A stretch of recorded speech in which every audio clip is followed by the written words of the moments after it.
for Sally, otherwise I get told off here as well. There's an official good You don't evening. want to upset Sally, Carl. Definitely not. And I'm No. sure you heard that, Sally. Yes, the first thing you heard as you were listening to this recording. So, and Jerry's absolutely right. Of course I don't. And let me just make sure we're also on YouTube, which we are. Fantastic. Good evening on YouTube and here on Zoom, of course, with our Expats Portugal Premium members and the fabulous Dream Team. A great selection of Dream Team members who are clearly not at Thanksgiving dinners this evening here in Portugal. Not something we celebrate directly, but of course we wish all our American friends and community members a very happy Thanksgiving this evening and today. And in advance, a very happy Black Friday. And may you find many bargains as well, as LaRonda was pointing out to us in the previous call, where we had a great call with James Chapman, helping people to save money on utilities and get set up. So thank you very much, James. And good evening to our Dream Team members here on the 27th of November. A bit chilly here in Portugal. And I was jokingly suggesting we might do a How to Keep Warm in Portugal special. Let me say good evening to you, Gilda, if you are here first and foremost on the visa front. Gilda, are you there? Are we connecting this evening? Yes, I'm just eating chocolate. Okay, so shall I come back to you? Yes. Okay, yes. Not a good moment. I will finish and I will come back. That's very good of you. Thank you very much indeed. Thanks for sharing. Yeah, I didn't realize it was Portuguese Day of Chocolate or whatever it is this evening. Madalena, is there a special chocolate celebration that I'm not up to speed with here? I don't know, but I think we have some land that produces some really good chocolate. In Albits, you can taste really good chocolate with ginger, as you probably already know. Yes, the chocolate. I think Lausanne too, but I have to search and come back on that. Okay, I thought your answer was going to be yes, it's Thursday. That's why we're eating chocolate here in Portugal. Good evening to you. How are you and how's the world of insurance? To you, sorry? How is the world of insurance? How's your day been? No, it's a really good day, a really nice day. It's being the end of the year is always intense, but I'm really excited for meeting at you all at Evora. Yes. And we've been working on that too. Very good. So a really good day. Well, tell us a little bit more about that because Evora is very special to you, isn't it? Yes, that's my hometown. Actually, I grew up on a smaller town near Evora, but you know, it's the same, and we are very traditional and connected to our family and roots, you know. So I will be delighted to walk through my city with you all and share some memories. Wonderful. And I don't know, maybe speak about some monuments and everything, like the streets words, you know.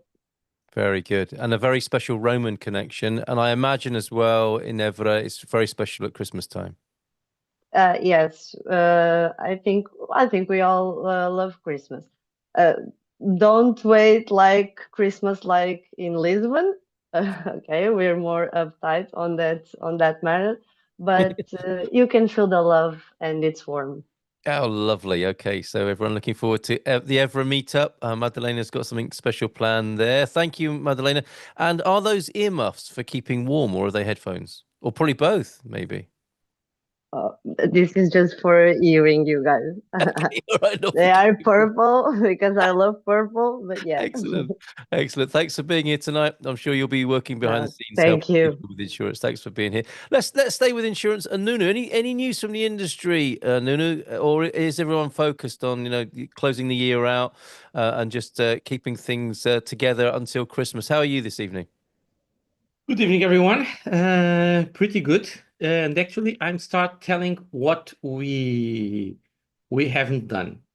We haven't insured the 3 building blocks in Hong Kong. Oh my goodness, it's horrific, isn't it? Yes, horrific, really horrific. Yes. So yeah, despite the joke, it's I imagine that it is a very stressful matter. And traditionally Portuguese people always choose the highest apartments, Is the that top right? apartments. Yeah. And when we look to these kind of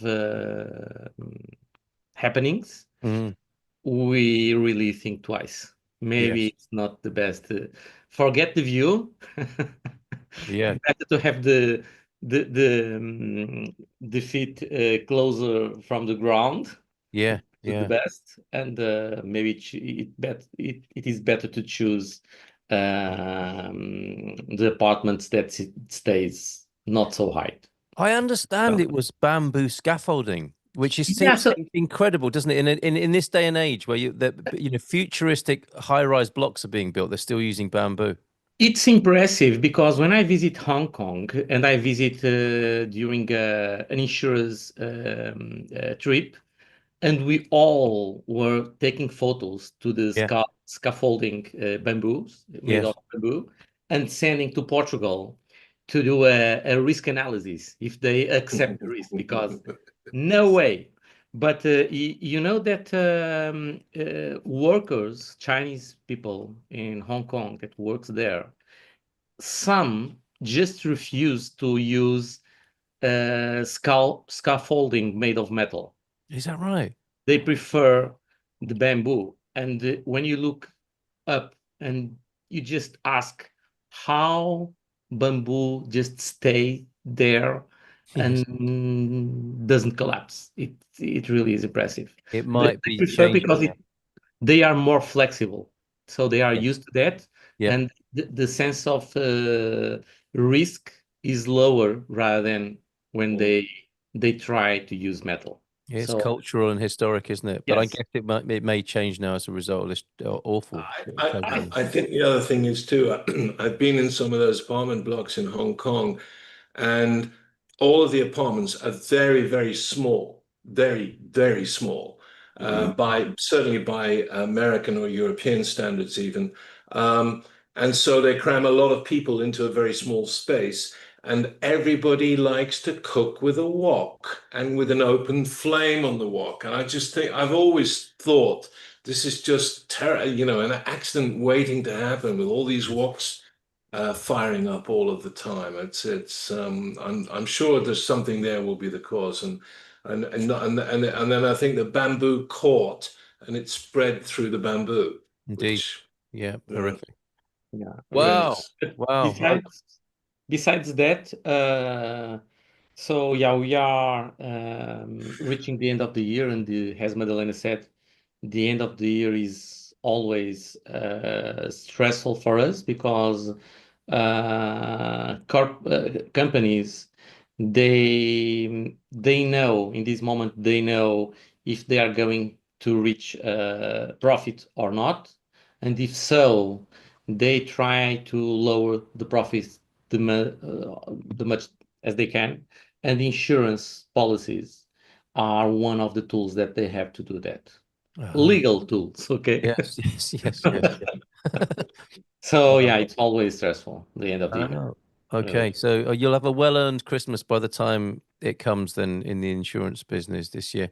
Any other news? No, no. Just No, regarding insurance, no. Everything remains pretty stable. Yep. Um, I had a meeting last week with one of the directors of one insurer specialized in health insurance, Mhm. and they are not expecting better. They are expecting to rise the premiums on average 6-7%, 7% on the next year, so in January or Yeah. by the end of this year. But sometimes people get the wrong idea about this, because this is the average increment that insurers are expecting to do regarding health insurance. But because we are getting older, So we will accumulate the rise of the rate and also the higher rate according our age. So sometimes this is what happens. So yes, insurance they keep the rates at a certain level, but we need to take into consideration that besides that rise, we also feel the effect of being older. So Yeah. expect more Okay. than that. So a bit of a bracing then for the new year, possible rises in premiums, and of course, as we age, the premiums may well rise as well. So be prepared for that. Thanks, Nuno. I think that's probably everything from you for the time being. And yes, if you've got any questions for Nuno or Madalena from Winsurance about insurance, please pop them in the chat and we'll make sure they get to them there. And I'm sure Madalena and you will be working behind the scenes and picking up any questions anyway. Gilda, how was that chocolate? Quite good. Please don't tell me that was dinner. You've been working so hard that you've had to make do with a chocolate before you've joined us. No, I had dinner Good before. to hear that. Good to hear that. We do have some excellent chocolate shops here in Portugal. There is one in Caldas de Rainha. Friends brought us, me and Mrs. M, some lovely chocolates. Don't let the kids have these, they said. Beautiful handmade chocolates from Caldas de Rainha. Unfortunately, our 7-year-old did find them before we did and got stuck into them. And he was in quite some trouble from us. I feel a bit aggrieved just at the thought of handmade chocolates from Caldas, but the ones we did get our hands on are absolutely delicious, and you'll find that all over Portugal. People do love their chocolate here. How is the world of the visas and immigration, however, Gilda, with you and A today? Nice jacket, by the way. Nice jacket. Thank you. Very nice. And you want to know the story of this jacket? So Okay. I went, it's very interesting. I went to the shop and I bought some items, like 10 Totally items, different yeah. items. And then I wanted this jacket, but it didn't have the price on it. So the gentleman who was I guess the owner of the shop said, okay, that's a gift for you. Really? Yes. Okay, please circulate the name of the shop in the chat as well. So And it's an amazing one. I think it was my favorite piece of all, and he gave it to me. How lovely, how lovely. Okay, so chocolate shops and outfitters with kind owners, please circulate all the details in the chat. How's the world of migration and the front line as you're dealing with the situation, and how are AIMA performing at the moment? Okay, so we are having a problem. We are having a problem with the renewals. Okay, huge problem. First, because when you submit the process online, the person that is on the other side analyzing the documents, it feels like they don't know. And for instance, if you are a D7 and you show your own income, they will reject your application saying that they want to see the pay slips or the work contract. If you are under 16 years old, I saw rejections because they didn't show a criminal record. So it's very, very messy. Okay. And we have people that are very worried because now, since Monday, the portal to submit the renewals is blocked. And people have 10 days since they make the payments to submit the documents. So the 10 days are expiring and the portal is blocked. I don't know how it's going to be sorted out, but I guess that they will do something for these people, of course. Why has it suddenly been shut? What's the reason for that? I don't know. Oh, okay. So I think it was some problem with the system. I don't know, or maybe they got too many applications and they stop it. They put it on hold to try to catch up the ones that they received already. But the analysis has been really, really bad. And then they give 10 days for you to present a defense if there is a rejection. And I've seen so many ridiculous types of rejections that it's like my kids could analyze the documents better Oh than dear. these people. Okay. So a bit of a setback then. Things were going pretty well, generally speaking, but that's quite a big setback for people. Yes. What are you advising clients? Well, first, I think that everyone needs to stay calm because they are very stressed. Mm-hmm. And I don't want anyone to get like any disease or something like that because everything is going to be sorted out in a way or another, okay? Yeah. And this is Portugal, and we know how messed up this is, the Right. bureaucracy here is. So what I tell clients is, okay, you have paid, the time has expired because the program was not working. We take a print screen that it didn't work, and after we can make an explanation saying that the time was expired, but it was not our fault. So Yeah. they need to accept it. So There is always a way. yeah, right. And that is the Portuguese way, isn't it? To find a way through Yeah. this. I think we're dealing with a different scale of, but the spirit of it in terms of how resourceful you can be in dealing with bureaucracy is something you know how to do. You're urging clients to remain calm, and you'll take care of managing that behind the scenes. Is that right?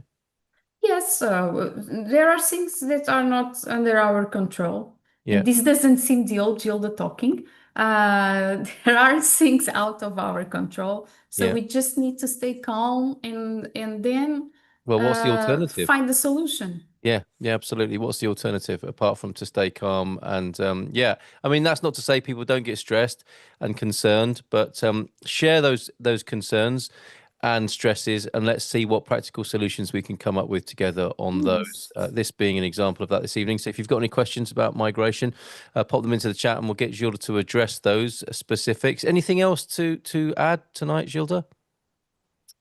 No, I don't think so. Okay, thank you very much for the time being. From your company, Pedro Franco also here in Porto this evening. How are you, Pedro? Anything to report from your particular niche? Hello, everyone. Well, the tax portal is working. Funnily enough. It's fortunate. Yes. I guess that from the three, so the migration portals have these problems. The social security and the identification number, as you know, it has been also a problem. It has been a problem. But the tax portal is working. It's not a problem. So on the tax front, things are working. Now, more seriously, the state budget is almost approved. It's being discussed on the specifics, and it's going through. So it's good news in the sense that there are no bad news. There is no instability, and I think stability is a very important feature of a state of a system. Yeah, absolutely. Yeah. And we are for the last couple of years we have been keeping some stability in terms of the tax system and the tax rules. Of course, I'm not going to mention the NHR because that's a different. It had to do with some civil pressure from society. But yes, everything else is quiet on the tax front. That's always good to hear from the worlds of insurance and taxation that things are quiet is a blessing when we speak to you every other Thursday. That's great. Talking of budgets, I suspect your team at EIA will be hearing from British people who have suffered a recent budget and with people moving. And the interesting thing about Portugal, Pedro, I don't know what you make of this. This is just my theory, but Portugal is seen to be a fairly high taxation country.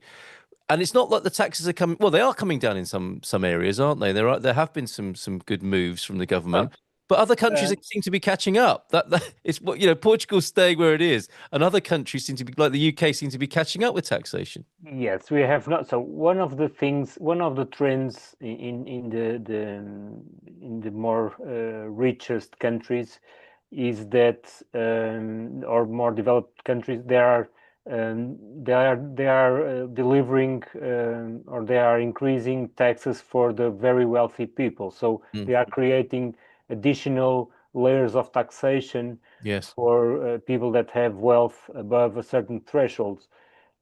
Portugal has not made any move yet in that front. So on that sense, it's staying more competitive. Yeah, worth knowing.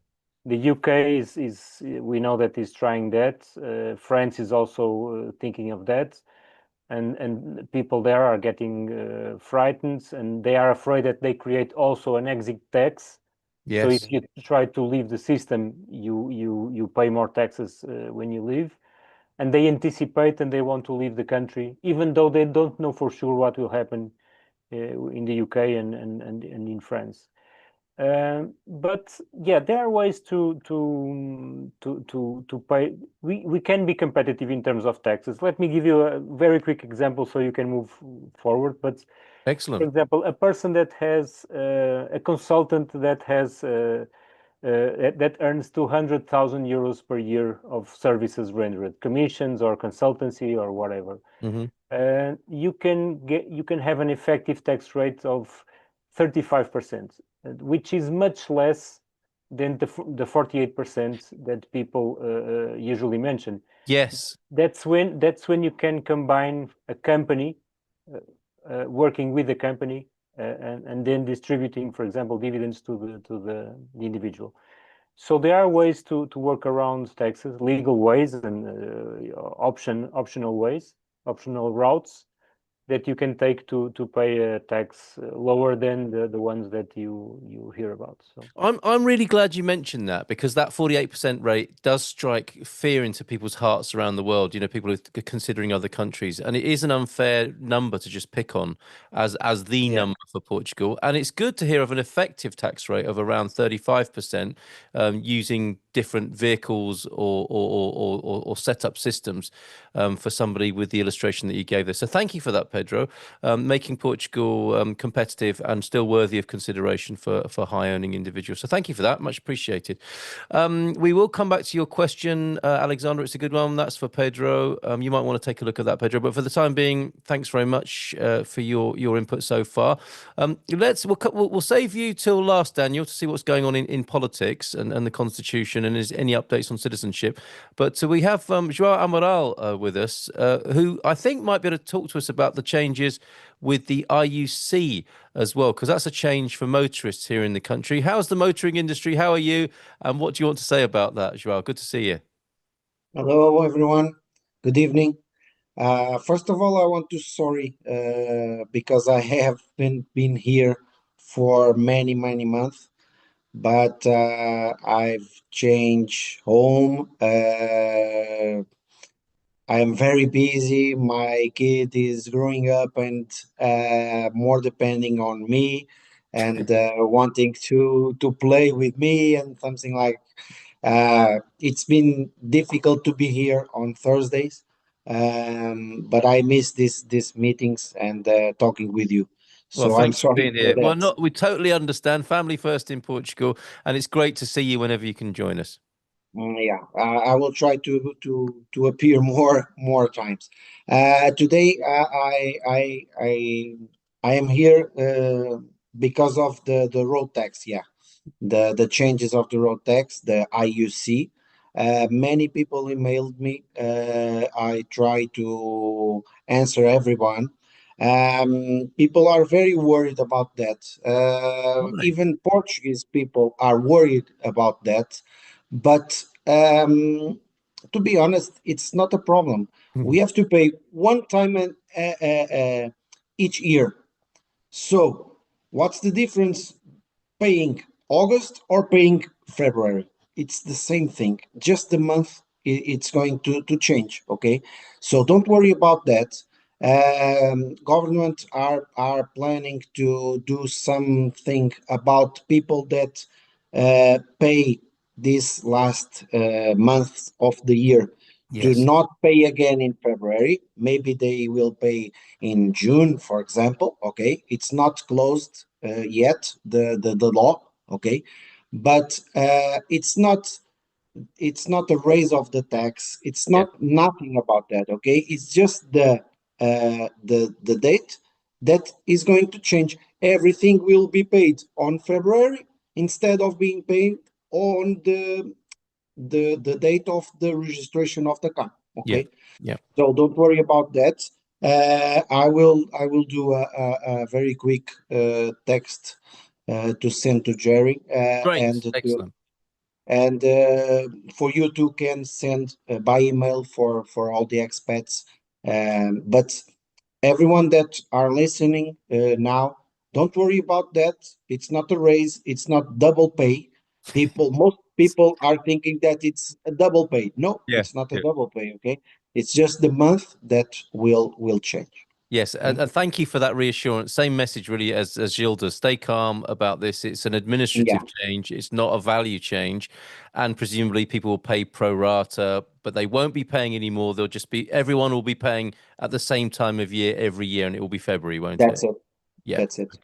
Okay, good to know. And as Pedro showed us in the portal, you will be reminded inside the portal. And that was one of the reasons for the government changing this, wasn't it? Because people were forgetting because it was all different times of year. It will be February for everybody, and that will send a note to the whole country. It's easier to remember, yeah. Yes, February is IUC month, and you'll see that demand in your portal there as you normally do, but it will be February instead of a random month of the year. João, thank you for that. Message to stay calm about that. It's not a raise; it's just an administrative matter. Anything else to report in the world of motor cars? Very interestingly, in the UK budget yesterday, and sorry to fixate on that, but there was an electric vehicle per mile tax introduced. Which to me seemed really strange. I'm sure might cause a lot of resentment in the UK, having people been encouraged to buy electric vehicles and now being taxed per mile. What's happening with Portuguese taxation, net zero, and moves to have people use electric vehicles? Are you seeing the same sort of thing possibly happening in Portugal as well? Yes, of course. As long as the electrics become more popular and the government lowers the amount of money coming from IUC, for example, that electrics don't pay. Okay, they will charge in one way or another. They have to charge. Okay, so it will happen. I don't know when. Nobody talk about that yet, but it will happen. That's just a logical That's for sure. view, That's for sure. Very, very interesting. Any other news from the motor industry in Portugal? How are sales, generally speaking? No, everything is increasing. Sales are increasing. Right. Used cars, new cars, everything is increasing. I don't know. It's a little bit strange for me, because there is a little bit of a recession, but sales in general, and we in Rorish Car, we will do about 20% or 30% more than the last year. We are having a great year. Next year we will open another store. So everything is great for us, and the market for now it's very good also. Good for you, Very João. healthy. Excellent. Good news. Growth in every area, including the little lad there. And so, yeah, all the best to you and your family. Thanks for being here this evening. Jerry, did you want to ask João something there? Yes, thanks, Carl. I just wanted to add there is a problem with electric car chargers at the moment, which is that the cables are getting stolen from the charging points, and because of the value of the copper in the cables. So the thieves are coming in, and they're probably quite organized, and they're cutting these cables. Yikes. And when I went to get my car, I was driving back from Lisbon on Tuesday, and 3 stations I stopped at to charge my car, the cables had been cut. No way. Yeah. Mm. Mm. Especially So the Tesla chargers. Yeah.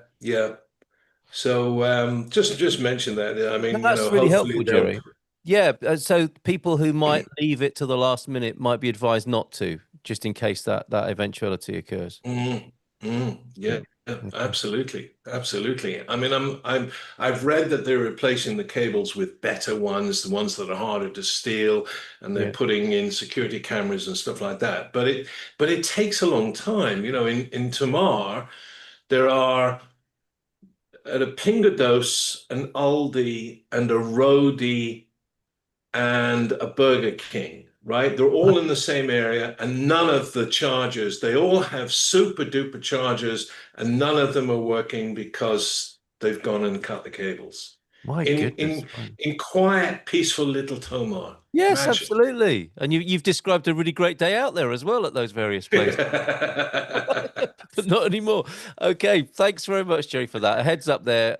Yes, cables are being stolen, so be careful. Keep topped up and don't leave it till the last minute just in case that happens. Thanks, Jerry. Thanks, Joao. Let's go to Daniel. I think some lengthy introductions this evening and catch-ups, but I think worthwhile. Some good and interesting news from all of our correspondents on the Dream Team panel. What about you, Daniel? Good evening to you. Good evening. Good evening. On my end, is apart from the budget, that's the big news for today. Pedro has covered a big chunk out of that. In terms of the Portuguese nationality law, no news for the time being. This is still on the president's desk. I think that he has until probably tomorrow to reach a decision if he's going to send it to the Constitutional Court. He hasn't said a word until the time being, so we're still expecting some developments over there. I stand by my opinion that I said last time. I think that he will send it to the Constitutional Court. We'll just need to wait out and see what's the final outcome out of this. But this will take a while. I think that we'll still need to wait around 2-3 months to have an operating nationality law. And for the time being, if you're eligible to apply, by all means do it. If you reach the 5 years, by all means do it. Take care of the A2 language certificate and submit your nationality ASCP because, well, things are about to change. And the sooner the better. The law, they wanted to do this, but the law cannot be retroactive. So if you do submit under the current rules, your nationality process, then it will not be affected, even if they put the 10-year mark later down in 2026. And I think that's it for the time being. Thank you. Any questions about the law here in Portugal? We can put those to Daniel this evening. And I'm guessing as well with the president and with politicians generally, the amount of working days are numbered, aren't they, as we run up to Christmas. Yeah. And also the president might be thinking, this could be left for the next one. The amount of No. presidential working days are limited, are they not? Well, I don't think that this will be left to the next one because he needs to either approve the law, veto the law, or send it to the Constitutional Court while he still is in power. We're gonna have 2 public holidays in the beginning of December, the 1st of December, so next Monday, and then the 8th, I think.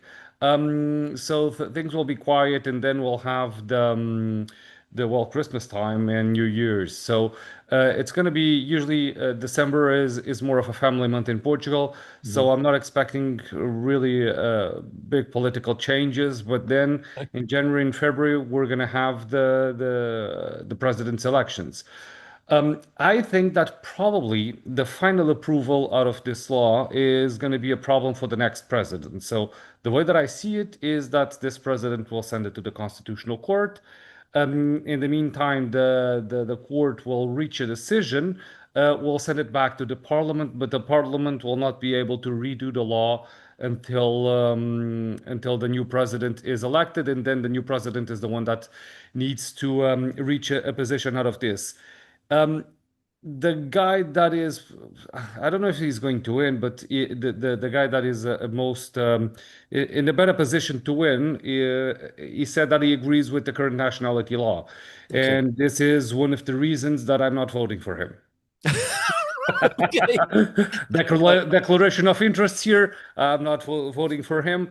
So, and this was one of the reasons because he said, "Oh, the nationality law reached an equilibrium and whatnot." So, well, he's not getting my vote. Very interesting. Unless I do have an Unless- exception here, unless Okay. he is running against André Ventura. If this is the Right. case, well, I'll need to close my eyes and I'll need to vote for that guy. Pinch Otherwise, your nose, take the medicine. that's it. I see. And who do you think? Can I ask you? Who? I mean, we have our funny choice. The expat's choice is the man who wants to give us free wine through a tap in the house and a free Ferrari. We don't think he's necessarily going to win, or as much as we I might love like. him. Who is? Yeah, don't we all? Who do you think serves the best foreign interest? If that's a sort of reasonable question. Well, the guy that will serve wine at the taps was my recommendation last time. I Of ended up course. with the cultural recommendation in Yes. his musics. Um, Well, Luís Marques Mendes, this was the guy that I was speaking. He is probably he is in the best position to win. And in terms of foreign policy and having at least someone that is well balanced, I would say that he is a good runner-up for the position. Although I don't agree with his stance on the nationality law. Yeah. And the other one is António José Seguro. So those two guys are the ones that come from the center parties. Right. And eventually, I think that one of them will win. But the perception that I have and that what I speak with other people is that no one is overly enthusiastic with the choices that we have at the moment. Right. So it's people, but if we see Marcelo's election, people either liked Marcelo or disliked him quite a lot. So people had strong opinions on him, but I'm not seeing anyone too enthusiastic with strong opinions with any of the candidates. So this is going to be mild, I think, and I don't know if this is good or bad, to be honest. And the concern, thank you for your analysis as ever. And the concern for foreigners, of course, is what are the chances of Andre Ventura becoming president of Portugal? Well, I said this in the past. I hope that I don't regret it. If he Right. wins, I'm migrating. I'm going to Canada. Hey, so No, Gilda's got another no. customer. Gilda, you can't turn down the business, can you? No, I said this in the Daniel, past. I hope that I don't Daniel, regret it. look at the bright side. If Which he's the one? if he's the president, he's not he's not the one that it's going to make the I know. legislations. I know, but he will turn the So system upside down and he will just create an havoc into the democratic system. So I thought about it. Yeah. I thought about this and I said this in the past. Oh, if he does win, that's not too bad. But still, I don't want him to win. yeah, I want no one. I want someone balanced that believes in But democracy and that is someone stable in the head. That's the problem is, and if you watch the debates, I like to watch the debates, and There's a lot of it's them. yeah, When you- so poor, but so poor. I don't know. We have so many candidates, and how can they be so poor? Yeah, yeah, I Interesting agree. times. Interesting times. Well, But thank you just for analysis. addressing your, just to finalize, Carl, addressing your question, I don't think that André Ventura can win because he does have a lot of people supporting him, but there's a lot of people with the same mentality as I just conveyed, that if someone is running against André Ventura, they will vote for him as opposition of André Ventura. So he may go into the second round because our presidency elections, you can Yeah. either win in the first round with 50% or more, and that's it, then the election is won. Or if none of the candidates reach 50%, then there's a second turn with the two main candidates. And if he goes into the second turn, he will not win the elections. No poll has provided that. He doesn't want to be president, so I think that he will lose some votes as well because people do perceive that he doesn't want to be president. He wants to be the prime minister. He wants to be the one calling the shots. So Yes. the votes on the right will be divided, and this is going to be some interesting elections, although mild. As I said, no one is too convincing, and as Gilda was saying, the candidates are poor. Poor in terms of ideas, mentality, and just a plan for the country. Amazing. Thank you very much for your answers there. Very, very interesting indeed. And I'm not reading that out, Jerry. if that was you. Let's get to some questions. And my almost the question I want to ask, if we have time, the cultural question is, if our dream team members were to emigrate somewhere, where would they go? But I don't. Maybe I shouldn't be asking that. I have the answer straight away to provide. Okay, all right. Well, maybe we'll come back to that, or you can guess in the comments there. So, Alexander, thank you very much for your patience. Thanks, Daniel, for the time being. Alexander had a great question, actually, and I think others are interested in the answer. Pedro, did you see this? When I withdraw from the 401k, I'm charged US taxes, and with NHR, I would pay 10%. How do you report on Portuguese taxes? How much of US taxes were paid for specifically these withdrawals, so I don't pay twice? It's a good question, and I'm sure that will be of interest to others as well. Thank you, Carl. Well, Alexander, you don't report the US taxes. Why? Because the 401k in Portugal is seen as a pension, and pensions are in Portugal, and according to the treaty with the US, are exclusively taxable in Portugal, in the residency country. Mm-hmm. But because this is the US, they will also tax because you are a citizen based on citizenship rather than the residency criteria, okay? And the answer is the fix is on the US side. So when you file in the US, you have to claim a foreign tax credit for the taxes paid in Portugal. This means that you have, in this case, you have to file first in Portugal, pay the 10% as NHR on the 401k distribution, and then claim in the US foreign tax credits. Very good. Excellent. As I say, I'm sure that will be of interest to many people. Thanks, Pedro. I think we're going to stay with you. How is US Social Security taxed under the NHR? I read contradicting info, which you will.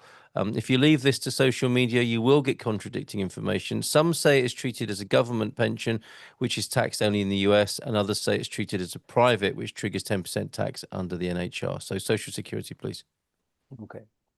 So there's a confusion, and people think that Social Security is a public pension. It's not the same thing. A public pension is when you work for police or for the state, and you receive typically a pension from the public retirement system, rather than the Social Security benefits. The Social Security benefits, it's mandatory. It's for everyone, for private workers and also maybe public workers.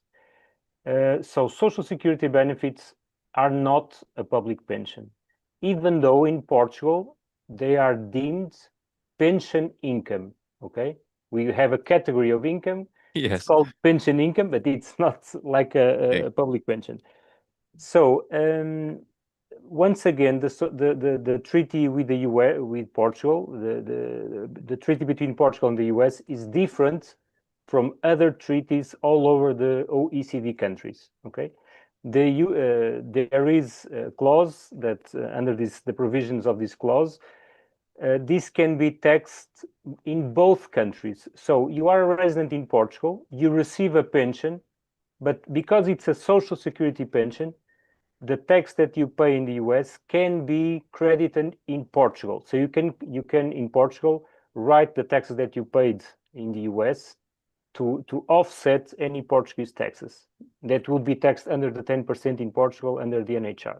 Okay. Okay, very good. However, you can also do the other way. You can also file in Portugal and claim it, and have the fix in the US side. So this is why it's important to understand what type of income do you have to decide if you are going to file first in Portugal or first in the US. If it's only Social Security benefits, you can file first in the US and after in Portugal. If it's, for example, Social Security benefits plus retirement accounts like 401k distributions, you have to file first in Portugal and after in the US. Okay, all right. Thank you. There you go, Alexander. And again, I think that'll be helpful to lots of people. Great information. Thank you, Pedro. That's what you're here for.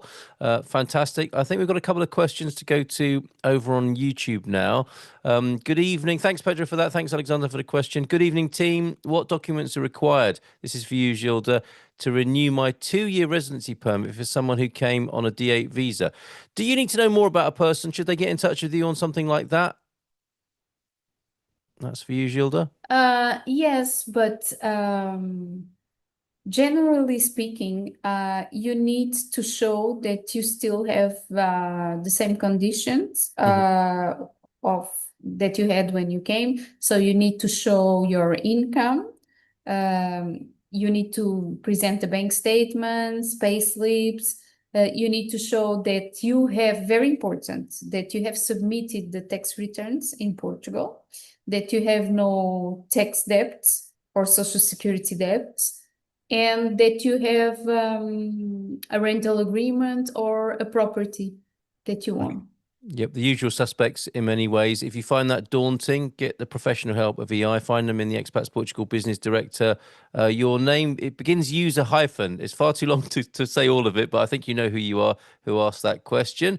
Thanks, Gilda, on that. Duck22 also over there on YouTube. Does every car also get inspected in February? I think we come back to you as well, Amaral.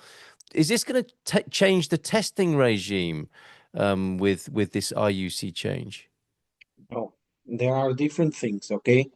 Until now, they are done in the same date because it was the date of the license of the car, the license plate, okay? The date of the car, the registration. But it's only because of that. Even if you have a car coming from another country, okay, an imported car, the IUC and the inspection was done in different months. Okay, so it's not one thing. It's nothing. It has nothing to do with the other.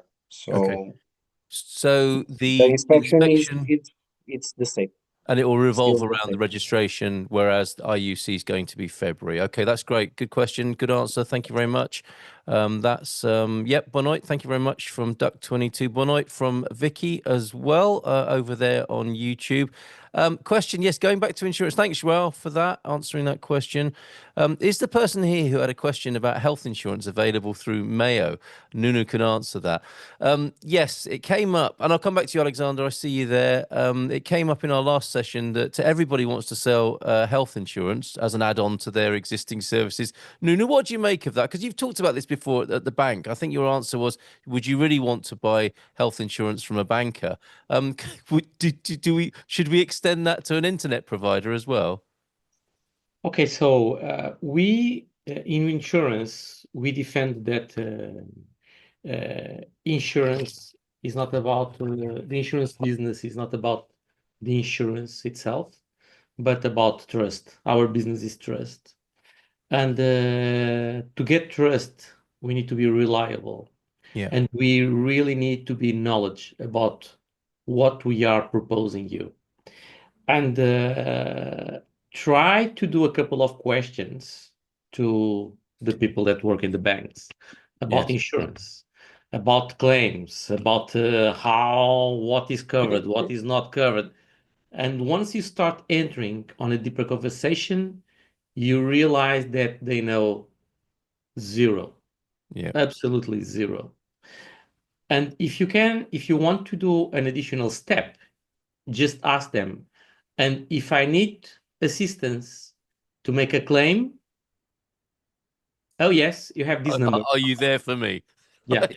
Yes. And this is so banks have very good professionals, but their field is banking stuff, not insurance stuff. Yeah. And likewise, we don't want to be calling Mayo or Vodafone, do we? Yeah. With this, I'm not saying that you could not find a couple of people knowing about insurance that could help you. Yes, I'm sure that there are, but it's not what you'll find on the large majority. I'm 100% sure. So before going with Mio, CTT, a bank or whatever, start doing questions. And Yes. if you feel that you are in good hands, go ahead. Yes. And would you extend your offer from before on these matters if people do get details of the policy? Would you explain it to them what what value or otherwise they're going to be getting? It's what we do, and additionally, we have all the team English speaking, and we also have the documentation translated to English. So before buy an insurance policy, know what you are paying for. Yeah. Yeah. This is my suggestion. The idea of calling Mayo or Vodafone about a health policy, I saw a few heads shaking. I'd rather go to an AIMA appointment, quite frankly, than have to call Mayo or Vodafone about a health issue. The very idea of it, if you've lived in Portugal for a couple of years, you'll know exactly what I mean. It would be an extraordinary process to go through. So stick with the professionals and the people who can explain things to you in English if necessary. And you're looking at him and Madalena on the screen there. Check out Winsurance with any policies that you've got and to make sure you've got the right value on that. Thanks for a great answer there. Thanks for the prompt on that, Debbie, as well. That's great. Thank you for that, Debbie. Yes, I think you need Expats Portugal Premium members. If you've got a question to ask, you need to do that in the chat now.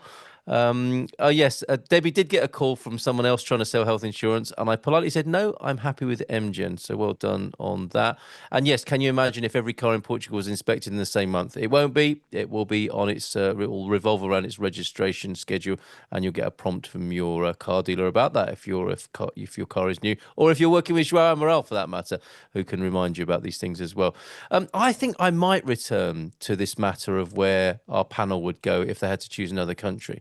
And I'll preface this with something that I find very interesting about this.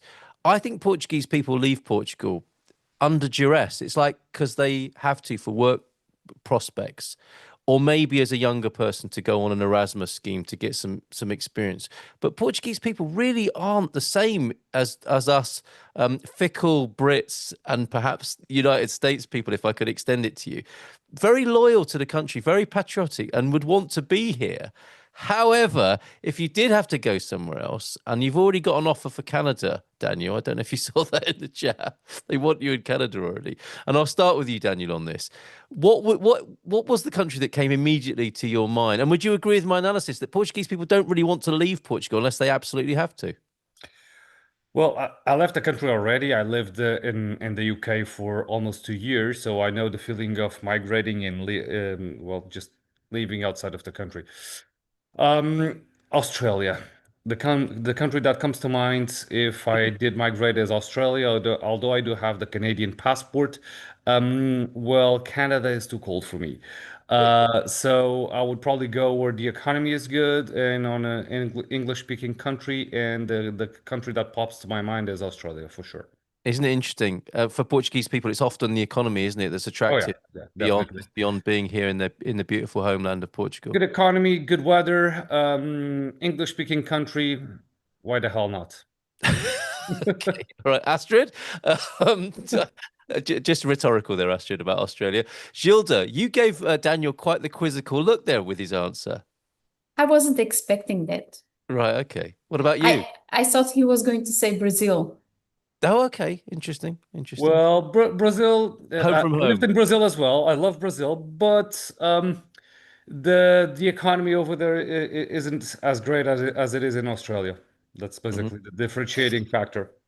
I'm going to share something with you because I make part of an association that is from Luso descendants, okay? And I'm going to share this with you. It's proved that the Portuguese descendants are the ones that more want to come home.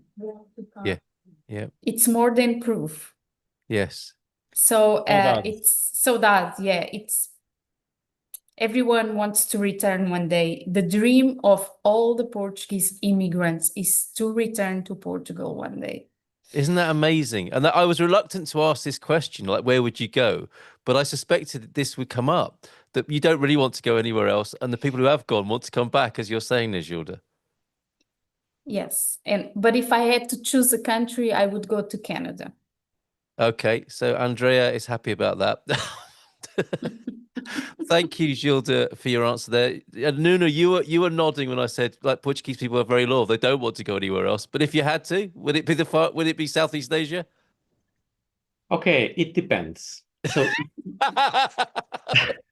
of course. if I decided to keep with my life standard as I have today, and because I'm half Spanish, Oh yes. I'm moving to Spain. But if I decided just to live a different life, maybe the kingdom of Bhutan could be a good choice. Unusual, but yes, it's supposed to be one of the happiest places in the world, isn't it? Yes, because they measure the how good is the country, not based on the What GDP? money that the country do, but how happy the population is. So I'm keen with this idea. Very interesting, but very loyal. It would appear to Portugal with the way you were nodding earlier on. Alexander, I'm reminded you've sent a message to Daniel there saying that Canada does have its warm places. Did you have another question for us? I didn't mean to overlook that, but I think it may have been answered in the course of our questioning. Let me know if that's the case. Thank you, Nunu. Staying with Winsurance. What about you, Madalena? Evora all the way? No. If I had to move for another country, it would be Italy because it's the most similar to mine, of course. Yes, of course. Okay. Wine, fields, beach, if I want to, why not? And some good food, home from home, and Southern European, like big-hearted Southern European vibes as well. They're amazing. Also, I think, is this from you, Jerry, or from Astrid's personal experience? Australia, Daniel, has 66 of the world's most venomous species. I think that might be Jerry there. Yes, that was me. Astrid's had to leave. She's not feeling very well. Oh, dear, okay. 66. There was somebody killed today, eaten by a shark, or yesterday, swimming. Why would anyone go swimming in Australia? There you go, Daniel. 66 of the most venomous creatures in the world are Some in of them Australia. some of them are people as well. I think. No, that's not counting the people. The Iron Man in Australia. It's not for you, Daniel. I think we could. Oh, do you surf? Not anymore. He doesn't. Right. Okay. Joao Amaral. Anything that could, any other country that could turn your head around the world? To be honest, I don't think about that because I really like to live here. So yes. But if I have to move, it should be to a place a hot country. Not Brazil, that's for sure. I don't want to go to Brazil, even visit Brazil. I don't want to. But something hot, maybe in Malta, for example. Yeah, but just for a couple of days, right? And then get back to Portugal. Yeah. A weekend in Malta should do the trick. Oh, this is amazing. It just says so much about your love of your country and this wonderful country that we find ourselves in. Pedro Franco, I haven't asked you yet. Spain. My favorite. Okay. Yeah. And I could go to either Madrid. It's a city that I love. Yes. Much more than Lisbon, for example. Yeah. And the Galicia in the north of Portugal, which is right after Caminha and Vila Nova de Cerveira. It's almost the same as in Caminha. So if I was to choose a spot to live that was like my country, I would go to Galicia near Caminha. How amazing. It says so much, the answers you've given there. I think I asked everybody. Thank you so much for your honesty and your loyalty to your beautiful country here. Debbie says, my Portuguese bestie moved to Canada but came back 2 years later. Just same sort of sentiment being re-expressed there. Thank you, everybody. Jerry, any notices? I lived in France, says Gilda. 1 year. Worst year of my life. Well, I think before we leave this subject, Carl, I think the interesting thing is that you've asked our dream team where they would like to live. Of course, the rest of us have all chosen to live in Portugal. Absolutely. We weren't born here. We're not here by accident. We've chosen to come here. So that's got to say something about this country, doesn't it? Yeah, absolutely. Absolutely. I just love those answers and what was revealed by that thing that I was reluctant to ask about. Thank you so much. Oh, yes. Thank you, Debbie. Expats Portugal is having a Black Friday sale. Did you want to mention that? Yes, we are. Yes. No chocolates, unfortunately, but membership fees are reduced just for because of Black Friday. But we've got quite a lot going on in the coming next week. On the 4th of December, next Thursday, we have at 5 p.m. Lisbon time, we have a Golden Visa webinar that's followed by car importation. Should you do it? Yes or no?